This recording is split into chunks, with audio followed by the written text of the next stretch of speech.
points. We have his three daughters here on 35mm film. It is a beautiful print. You'll be very, very thrilled.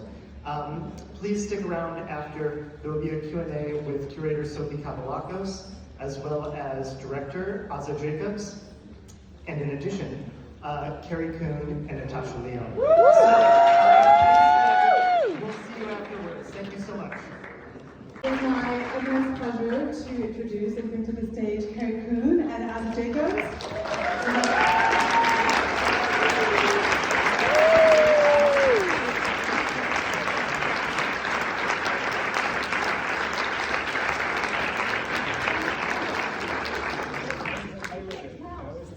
And we'll be joined shortly by Natasha Lyonne making a New York entrance. We'll give her a warm welcome when she arrives. But it is such a treat to have you both here to present this magnificent film, which is so razor sharp and so compact and full of form and full of feeling. And just so excited to dive in with the two of you. You know, this is not the first film you've made about family dynamics, family relations, and so I'd just be curious to start asking you how this particular story came about and the kind of process of writing the screenplay. Sure thing. Well, first off, thank you all for being here. Moma, like what an amazing retreat and gift. So thank you so much. The story, I hit an age, or my parents hit an age where them passing, which had felt very, very far away for so long, suddenly was very, very up close and crystal clear. Oh, sorry. Yes, hello. Good. How's this? I hit an age where the idea of my parents passing suddenly became very clear and very close to me. Something that felt so far away for so long. Was just right there, and understanding that it was like natural, the idea, and it was like best case scenario, outliving them, and it's been feeling so unnatural, inspired me to try to take something that I love doing, making films, and something that I can control to something that's felt so uncontrollable and painful. And it's not only I hit an age too where I'm just surrounded by peers and people similar age that are just going through or have already gone through, and kind of it feels like a wave hitting a new stage for me, as it was when people started having babies or getting married, all those other waves that come your way. Part of what's so potent for me about the film is that each of these characters, the daughters, the sisters, as you kind of say, represent their own experience and their own worldview, the relationship between child and parent. But you all manage to go so deep that it never feels like a type. I mean, you really kind of have this really full emotional experience. And I know that you wrote the screenplay with these phenomenal actors in mind. So I was so interested to know about that, and then Carrie, knowing when you got the script, like what kind of reaction did you have to this incredible story? Well, one of the joys for me was when I was able to separate these kind of different emotions that I was feeling into siblings and separate them and put them in this type of situation where they were, because I could find myself in each of these people, but separating them and making them very much, okay, Katie's this person, Christina's this person, Rachel's that person. And the idea of getting deeper was the thing that was exciting to me, starting off with Katie against the white wall, like feeling very much that we could assume, oh, we know exactly who Katie is, we know who Rachel, she's the weed smoker, and we know Christina is, she's the youngest child, peacekeeper, and then making that a jumping off place so that we could dig deeper, and things that felt so like structured or so theatrical about them would slowly unravel before our eyes until we start seeing them in depth and the human beings that I hope that they are right in our eyes and to each other by the end of the film. And in terms of when I got to, I started thinking about Carrie, and Natasha and Lizzie, and also Giovanna Depo, who plays Benji, I think about 10 or 15 pages into writing, where I just was, they were on my mind, and I just decided to use the image of them as templates, but also just aim high with thinking, like having that as a goal when I got the draft to get it to their hands was a lot of fun and exciting for me. Well, it's very flattering to be thought of course. And my husband has worked with Aza 2 times, in French Exit and in The Lovers. And so when he heard Aza was going to deliver a script by hand to my house, he said, well, you're doing it. I haven't read it yet, but of course I'm about to say yes. Anyhow, and then I read it, and you said it, you said form. The form of the film is so considered and so solid. As Aza said, we meet these women in their most theatrical and stereotypical form, and then as their point of view is complicated, so too is the audience's point of view, and that is also the way that it's shot. You know, we don't share a frame until the obituary scene, and so the way that is laid out is unconsciously working on the audience the whole time, is that, you know, they're starting to get closer together by the end of the film. And I just don't see form in film that frequently anymore. I think my husband's a really good playwright, and I think he writes with an idea of that, like, on those underpinnings. That part's really important to him. You know, the thematic underpinnings of a play. And I just find that the writing generally that I encounter for TV and film is pretty lazy, actually. And this was so specific. And we all know that the more personal something is, the more generalizable it is. And the women's personalities were so specific, and I was not offended to be Katie. I have 4 siblings. I can be very controlling. I give a lot of advice. It's something I'm working on. I'm very successful. You should listen to me. So my siblings will recognize that tone. And yet I'm also a Christina. And one of the great things about the film is the way people say, oh no, I'm Katie. Or they'll say, I'm a Christina, but I'm also a little bit of a Katie. You know, so everyone's sort of, it's prismatic, and people find themselves in it. Again, because I think the experience that he's capturing is so specific. And the idea of that moment in time, that pre-grieving, where everyone steps out of the rhythm of their life very suddenly, and then they're keeping vigil for this moment that they can't know exactly when it's going to happen. And so you develop these new rhythms and these new rituals. And I think Aza did an amazing job capturing what that time feels like, or out of time feels like. And he was so good at reminding us, you know, that the heart rate monitor was always going, that our dad was always there, and reminding us in the middle of doing scene work, like, remember, this is why you're here. So it was very informative. It was delightful. And we shot it in order in 17 days. That's exactly where I want to go next, because when you're talking about form, you're talking about this kind of introduction to these characters that then unravel, which means that day 1 you were giving that monologue. Yeah. And you know, the film in a way is so much about cadence and about tension. So like we, you know, see your first, your first monologue, your first presentation. Like how did that evolve as the shoot went on? And in a way, like find the chemistry between the 3 of you, and this kind of mix of intimacy and distance and trying to communicate but remaining isolated. Like, how did you each become like both individual voices and this like larger unit? When Aza said he thought of us, I think so much of that was rhythmic. It wasn't necessarily personality. He heard our voices like a trio. And so I think the writing, you know, the shapes of the scenes are based on how Aza hears that trio interacting, and it's edited that way as well.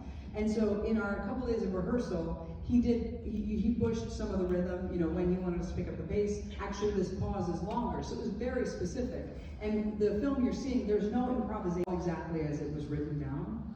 And even just the sequence of shots, I mean, all of that is in the screenplay as well. So in some ways, I credit the strength of the writing and also shooting in order, that ease you start to feel, or the shift that you're feeling, unfolds very organically because of the way we were working on it.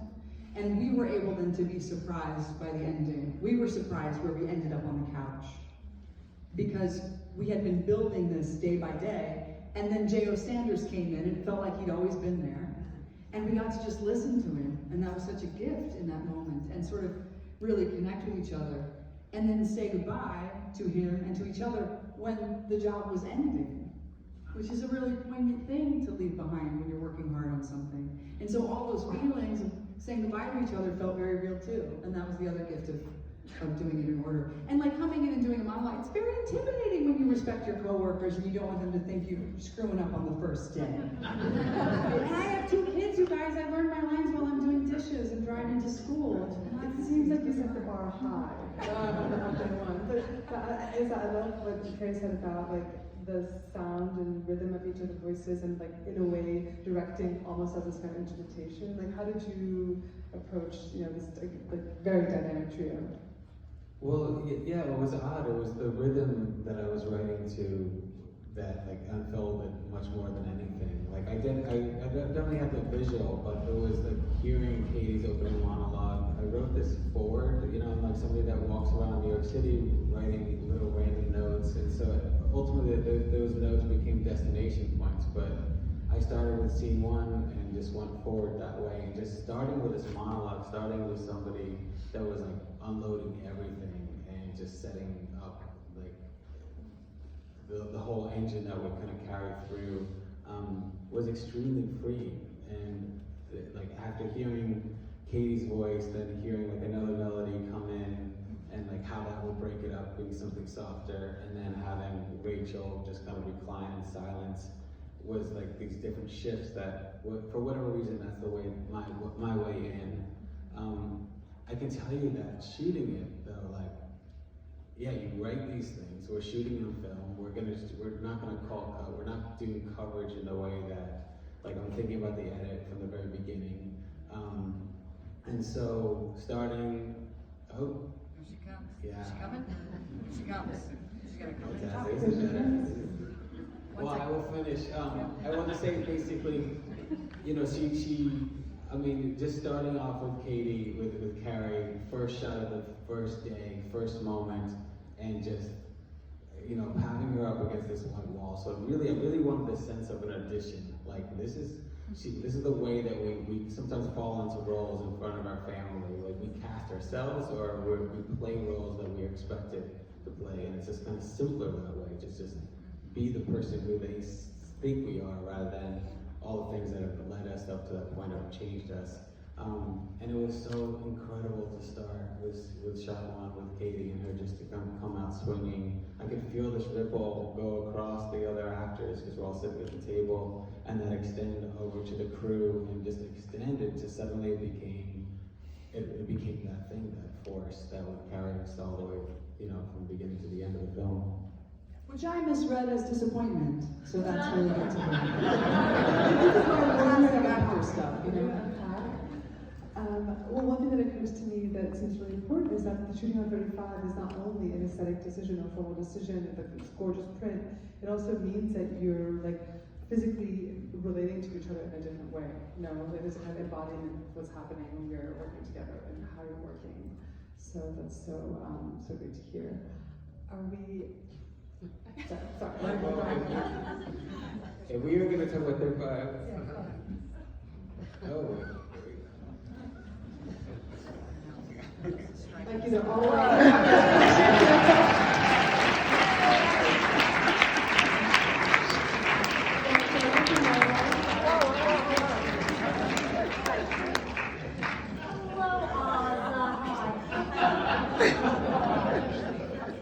Well, the traffic in New York is right my way to sunglasses traffic. Thank you, Kim. Why don't you maybe finish the thought about 35, and then we'll circle back to the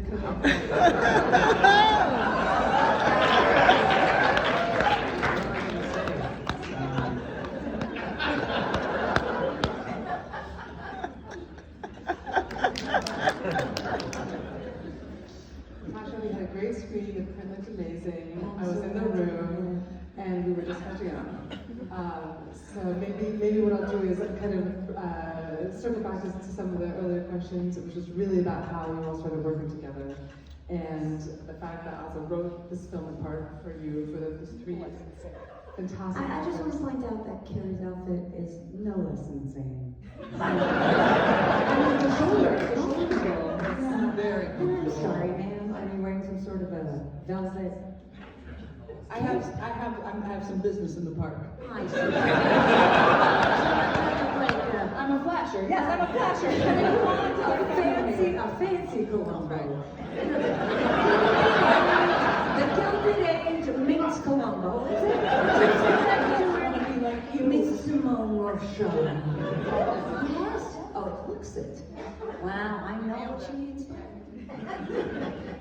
I'm so sorry. I see you guys have begun something far more sane. We have secrets, we have velvet. I tried some leather. I'm trying. I'm trying. Yeah. 35 millimeter. Oh my God, I love film.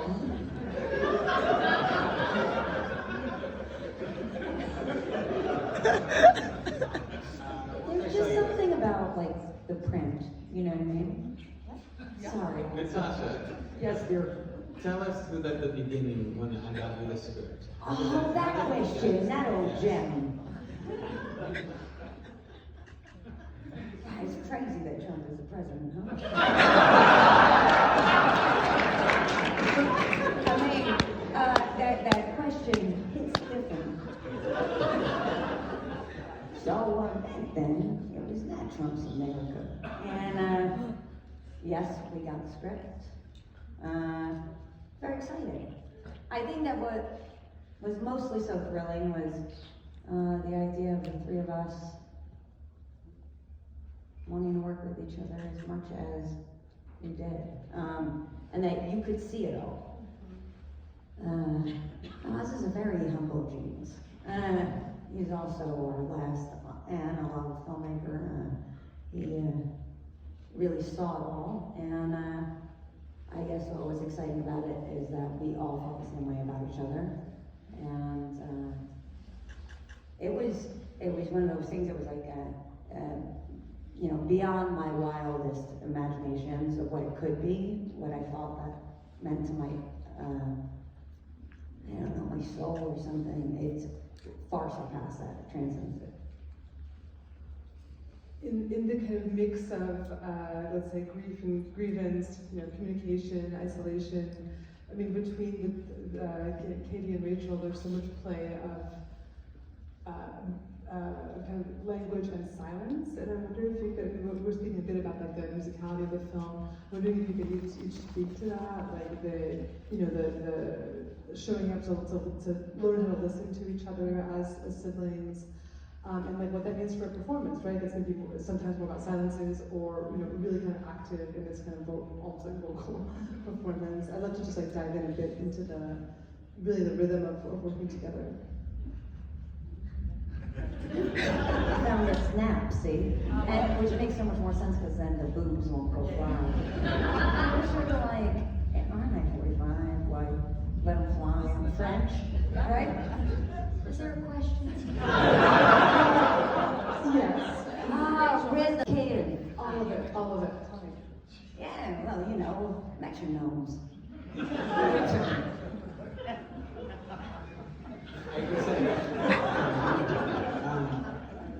Well, there's 2 things that you're asking about. Like, there's this thing that the father says about you don't know how similar the 2 of you are, and he also says, you know, how sad that Rachel is when Katie left home.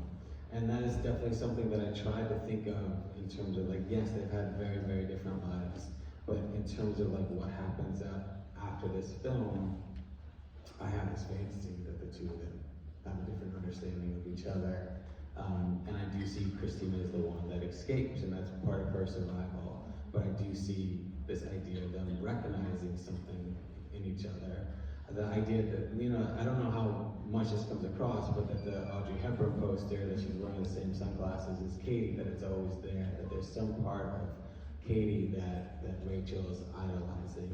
And that there's, I imagine those fights that happen between them, and I also imagine that the similarities in terms of their paths as teenagers, and that being challenging because they were both at a certain age when they lost their mothers, that they could understand in a different way that Christina could. And then, you know, so they're inverses of each other in a certain way. There's at the very end, you know, Rachel sitting outside, and it's kind of directly linked to what Katie says to her, like, when you sit outside, think of me, the dude out of respect rather than your father, so that there's like this symbiotic, you know, relationship between the two of them, and that I was using not only their rhythm, but like, yes, I was constantly, whenever things would, especially start going a little bit off the ground in different directions when we're shooting, I could go back and play this metronome sound that Natasha's talking about, to kind of just remind us that there's a father, that there's a person that's there breathing, that's present at that moment, that's kind of in some way hearing everybody. And ultimately, he is hearing everybody, even in this fantasy speech at the end. I mean, it's super goth, honestly. Yeah. You know, like maybe the most goth soundtrack ever. Because it really, the piece is written to the tempo of death. Yeah, and not only that, the you know, the score, the whole thing, the score is based on that tempo. Like that's the one thing that I was able to pass on to Rodrigo Morante, was talking about, like I could pass him that tempo that I was going to go for, ultimately the heartbeat, and that's where all the notes are coming off of, besides the song itself at the very end. You know, it was this hard. I mean, I hope that I wanted this film to be much more about living and being alive and being the joy of even the struggle of life more than anything, rather than a film about passing so much. What confronting death can teach us about living? I mean, that's so much what I got out of it. But one thing that you touched on earlier that I wanted to go back to is the apartment itself, and in a way, like being so rooted in New York City, almost also like in cinema about New York City. I mean, it really feels like a lot of references there. But how you're working with the space in teasing out these relationships, literally when the sisters are sharing space or not. Can you talk about finding that space and working with it? Yeah, absolutely. You know, so I wrote for these actors, and I wrote for a certain type of apartment that I grew up going to. I didn't grow up in a home like that, but I went to a lot of friends growing up here in the city. And so I was chasing a certain type of apartment that had, sometimes you walk into places and you can feel history, the history of the family, you can feel the history of the generations before it in the walls, and you can feel the fights and the different occasions that have happened. And so my wife, Diaz, who's the producer and also the costumer, who's here, was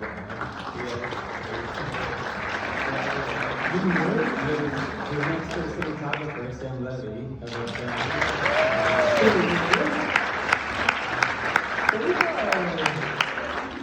You know, so we were chasing this kind of feeling more than anything, and I was able to, it made me reach out to a lot of kids I grew up to with, that led me down this path to find this housing complex on Grand Street.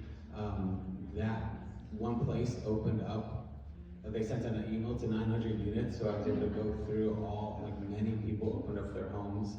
And this particular place, yeah, I walked in, it's a young couple that lived there, it was all kind of modernized and sparse and, you know, painted and everything else, but there was like this amazing weird wall that spoke to me. It was built so well, so strong, it felt so thick, it felt so understanding of what it's like to have a family pact with each other. It felt like it was trying to give each other space.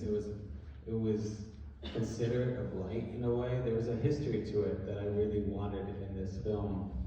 And so working with Diaz and working with Sam and working with Kendall Anderson, who's the producer, production designer, like we were able to just think about giving it a sense of history and giving the audience a sense of history with each frame, because we knew that we're isolating actors in a certain way, that you'd be able to pick up backstories if there's plants over there, or if there's a certain type of pillow or whatever it was. So it was a total reworking of everything in there, but it was reworking it to give it a sense of past in the way that we could feel absence in the way that they talk about it, in the way that we were kind of explaining with the father. And it really created, because we were spending 12 hours a day in there, and it was so, the space was so alive, and it felt like it had so much history because of the job Kendall had done on it. And also because it was so small, you understood how you would overhear a phone conversation or hear your sister singing in the other room. But the other thing that got created was that anybody who came into the space felt jarring, like an interloper. So Jasmine or Angel, anybody who was coming into that rhythm, because we were spending all of our time there getting to know each other, it really did feel a little bit like an intrusion. And yet, when J.O. came out, he came in, for 2 days to do his work on the movie. He plays Vincent. It felt like he'd been in the room the whole time. And so it didn't ever feel like, he didn't feel like an intruder. We had a sense of J.O. having been there with us. And so it created the same dynamics because we were stuck just on the couch playing spelling bee all day. And that wall, that's my favorite scene. And my favorite scene is when Natasha brings Lizzie tea when Lizzie's trying to take a break. I love that scene. And it exists really because that stupid wall is there. And I would say the other thing was just like working with, like embracing that we couldn't control light. Like, we talk about the theatrical and like, oh, could this exist on a stage? For me, the idea of like this without New York City permeating it, and how like we could be on a shot with, with Carrie looking out the window and how the light changes, and that these were things that we just had to let go to New York City, and the sounds below, like all these things were essential for me. Like, if anything, this film came out of my love for this place. It really does resonate that way, and it's a way, like, kind of a question of how to like live a full life here, like a whole life here, and it needs to be rooted. So I really appreciate that.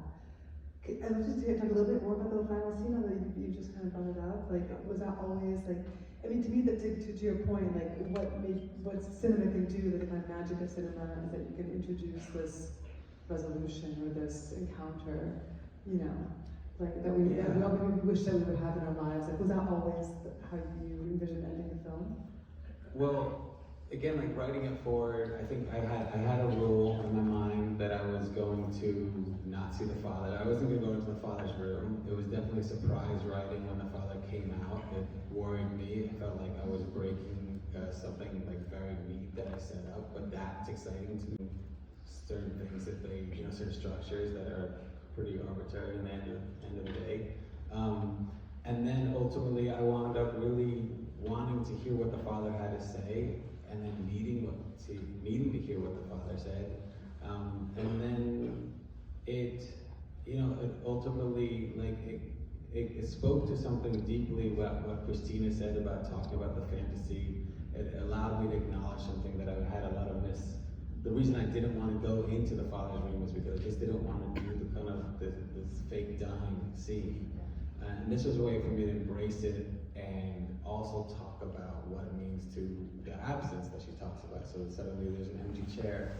And these little stories, it's hard for me, like that monologue, I'm thinking a lot about it right now, just because my father's a filmmaker, and he grew up here in the city, and he had a terrible father, and high school gave him a pass to MoMA, and so the way to escape home would be to come over here. And at some point he went down here and realized that they were showing movies, and it completely changed his life, right? Like, this showed him something else was possible. And so the father talks about his father being related, but just, that they related by blood, but there's no father, and that's me taking directly from things that my dad said. And then my dad was in the Coast Guard and got snowed out in Alaska. So there's like this weird thing where I'm acknowledging someone's life, but the story about Melissa's mine. It's a weird mix of things that I felt like not only did I need to hear, but I also truly needed to say. And I went with it, not knowing. I know it's going to be for some people, and some people it's not going to be for other people, but it was so necessary for me that all I could do was try to make it as precise as possible. It sounds like when you got to the end of the shooting, you also, as kind of, you know, siblings and actors, you were ready for that moment too, right? To join you. I think we're being cute to wrap up the Q&A soon. So I wanted to ask maybe for to hear more about maybe memories from what I can see is a very memorable shoot and process. Anything that you would want to share? What is it, eternal sunshine? Yeah, they took all our memories when we left. New system. I didn't know that. But, you know, that's what Sam and Aza wanted. Shoot on film, they called it. I guess, I just really think of us, limbs akimbo, spelling bee. And I think that the real magic of the thing was, I think secretly we kind of knew we were up to something special. But it's that thing, you know, like those rules of, I don't know, like during the take, if you're directing, you never tell the other actor, you know. Hey, here's what I like about what you're doing. You never do that. That's like acting, directing 101. Never fuck with somebody sort of, you know, the arts are like cats. This metaphor gets worse as it goes. But, you know, I think you just kind of like, you don't poke the bear. And so we never did that thing, and I think it's really Carrie Coon's fault, because she's such a serious motherfucker. So we all sort of tried to join in there, but we don't do things like that. Like say, hey, I think this might be a pretty good movie. We you know, opted not to. Instead, we just sort of stayed focused. And what that looked like in practical application was us kind of on top of each other, playing the spelling bee, you know, yelling out, I got queen bee, oh fuck, genius, no, it's not enough, you need queen bee. But I think that, you know, underneath all that, really what was happening is we were saying to each other, like, psst, I've been making something special, don't tell anyone, because I want to jinx it. And that felt like very sacred ground. And as with like Diaz and Sam were doing too, I think we were sort of, you know, because you don't want to bet on your own horse, you know what I mean? Groucho Marx taught us that, right? Don't join that club, don't really remember. Woody Allen, is he still popular? So, yeah, just checking in on New York. Grew up here, born and raised in Manhattan. So yeah, just to say, I think that was sort of my biggest memory, is like that little nugget, that feeling of what it's like when you know you're up to something so special that it's a secret, and you guys all hold it together, and you don't jinx it. Don't spook the cat.